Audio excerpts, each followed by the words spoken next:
है, बहुत कोई दिमाग लगा जो रहा है ना कि भाई हम वैसे तरीके से वैसा तरीके से होगा, इज दैट पिटिशनर ये वो नहीं समझ पा रहे हैं कि हाँ सबको मौका मिलेगा ये वो। दिमाग लगाने पे हम लोग आ जाएंगे तो फिर बहुत सारे लड़के वंचित हो जाएंगे। 100 आदमी कॉन्टेक्ट का मिलता है, लेकिन वो लोग सुनता ही नहीं है, उसको पेमेंट करना ही नहीं है, उसको नहीं कुछ करना है, कोई जबरदस्ती कैसे करवाए बताइए। सूरज सर, ठीक है, तक का टाइम है, मतलब 2 दिन का और टाइम है। उस पे जो लोग पेमेंट कर चुके होंगे उतने ही लोगों के साथ हम लोग फिर आगे का जो भी बात करना होगा करेंगे, और नो बातचीत फिर उसके बाद। ठीक है, अब सुनेंगे सर, एक बार आप पिटिशनर पे आइए ना सर। देखिए सुप्रीम कोर्ट का मैटर या कहीं भी होता क्या है कि जब मैटर पिटिशनर बेस्ड क्या मतलब फाइल क्या होता है, या फिर बहुत सारे लोग कोर्ट जाते हैं और खास करके सर्विस मैटर में, तो यहाँ एक एक आदमी प्रभावित तो होता है और वो उस बेसिस पे वो कोर्ट जाते हैं। तो मैटर देखने वाला होता है कि किस मैटर किस तरह का है। तो ऐसा बहुत जगह उदाहरण है, एग्जाम्पल है, जहाँ पर हाईकोर्ट में भी लगातार हम लोगों का पिछले बहुत सारे केसेस में वैसे लोगों को मौका मिला जो पिटिशनर बने थे।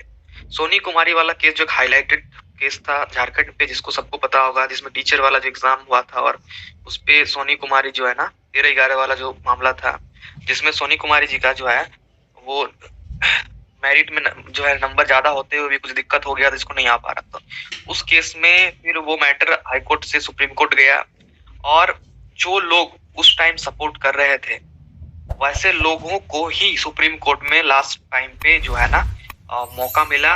और इनफैक्ट सुप्रीम कोर्ट में वैसे लोगों को भी मौका मिला जो पिटिशनर बने थे, जिनका नंबर कम था, मेरिट में नंबर कम था, मतलब उनसे ज्यादा वाले नंबर का नहीं हुआ और कम वाले नंबर का भी सुप्रीम कोर्ट के माध्यम से ये जजमेंट है। सोनी कुमारी वाला जजमेंट निकाल के पढ़ लीजिएगा, और जिसको ललित सिंह जो है हाईकोर्ट के एडवोकेट हैं उसको वो लीड कर रहे थे मतलब। और उसके बाद सुप्रीम कोर्ट में बहस होने के बाद आप इसका जजमेंट को अगर आप खंगाल के देखिएगा तो बाद में बहुत सारे लोगों का फोन मुझे भी आता था और पूछते थे। इनफैक्ट ग्रुप में भी अगर इस मीटिंग में जुड़े हुए वैसे बहुत सारे लोग भी होंगे अभी सुन रहे होंगे, तो जो इस चीज को बोलते थे खुद एक्सेप्ट करते थे कि मेरी गलती थी, जिसके कारण जो है मैं उस टाइम बना नहीं, पता नहीं मुझे मेरे दोस्त ने ऐसा बोला या ऐसा हो गया, मेरा दिक्कत था, मैं नहीं समझ पाया, मुझे जानकारी ही नहीं मिली। बट वो चीज के कारण उनकी नौकरी जो है ना जो होने वाली थी नहीं हो पाई, उनसे कम नंबर वालों का हो गया। तो पिटिशनर बनने का इतना मतलब डिफरेंस हो जाता है, महत्व होता है। और एक दो केसेस का बारे में अगर मैं बताऊं तो हाईकोर्ट में ही, झारखंड हाईकोर्ट में ही जो है अभी एक केस था सीआरपी बीआरपी का, जो आरक्षण वाला जो है मामला था, जहाँ सहायक अध्यापक को जो है आरक्षण मिला हुआ है परंतु उनको नहीं मिला हुआ था। तो उस केस में वो लोग जो है कोर्ट गए, और कोर्ट जब गए तो वहां पर जो लोग पिटिशनर्स बने थे उनके लिए सीट रिजर्व की गई, उनके लिए केवल सीट रिजर्व की गई थी। ठीक है, एक लिमिटेड सीट्स जो है ना उनके लिए रिजर्व की गई थी। तो आप समझ सकते हैं कि इंपॉर्टेंस क्या होता है। ना सिर्फ वहां, उसके अलावा एक इंटरिम रिलीफ की अगर बात करें, 5% क्वालिफिकेशन रिलैक्सेशन का जो होता है, जो आपका ये में मिलता है आपका एनसीटी का गाइडलाइंस है कि जो एसटी एससी ओबीसी मतलब कोई भी आरक्षण वाले में आच्छादित है, वैसे लोगों को 5% क्वालिफिकेशन रिलैक्सेशन मिलता है। और झारखंड सरकार उस चीज को यहाँ पर लागू नहीं कर मतलब की हुई है सहायक जज वाला में।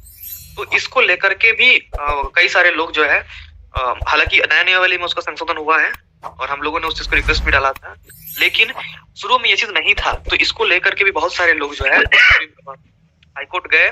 तो केवल और केवल जो लोग हाईकोर्ट गए हुए थे उन्हीं लोगों को इंटरिम रिलीफ मिला फॉर्म भरने का। जो लोग गए हुए थे कोर्ट, उन लोगों को ही जजमेंट की कॉपी है मेरे पास, अगर चाहिए होगा तो जितने भी केसेस के बारे में बता रहा हूँ सारे की जजमेंट की कॉपी है। अगर आप पढ़ना चाहते हैं सारी चीजों के बारे में तो देख लीजिएगा। उसमें भी यही हुआ था कि जो पिटिशनर्स बने थे उनको इंटरिम रिलीफ मिला और लिखा था कि फाइनल जजमेंट के आधार पर पूरा चीज निर्भर करेगा। उसके बाद उस जजमेंट का मैंने फॉलो नहीं किया, उसके बाद क्या हुआ था, लेकिन उसके बाद तो न्यायालयी संशोधन हो गया तो उनको तो मौका ऐसे भी मिल ही गया। तो ये होता है पिटिशनर्स का। सुप्रीम कोर्ट में ऐसे कई एग्जाम्पल मिल जाएंगे, ना सिर्फ सुप्रीम कोर्ट बल्कि हाई कोर्ट में भी बहुत एग्जाम्पल मिल जाएंगे, जहां कई बार ऐसा होता है कि जब मामला ऐसा दिखता है कि जहां इंटरेस्ट बचा लिया जाए स्टूडेंट्स का, कि प्रभावित ना होने दिया जाए, कैसे करके देखा जाए, तो एडवोकेट भी इस चीज को करते हैं वहां पर जो अपीयर होते हैं, और उस चीज को डिमांड करते हैं और सारी चीजों को, और उस चीज के हिसाब से डिमांड चलता है। फिर सुप्रीम कोर्ट में भी इस चीज को मान लिया जाता है, जो पिटिशनर रहते हैं उनके फेवर में जजमेंट आ जाता है। तो ये बहुत कॉमनली सर्विस मैटर पे बहुत कॉमन होता है और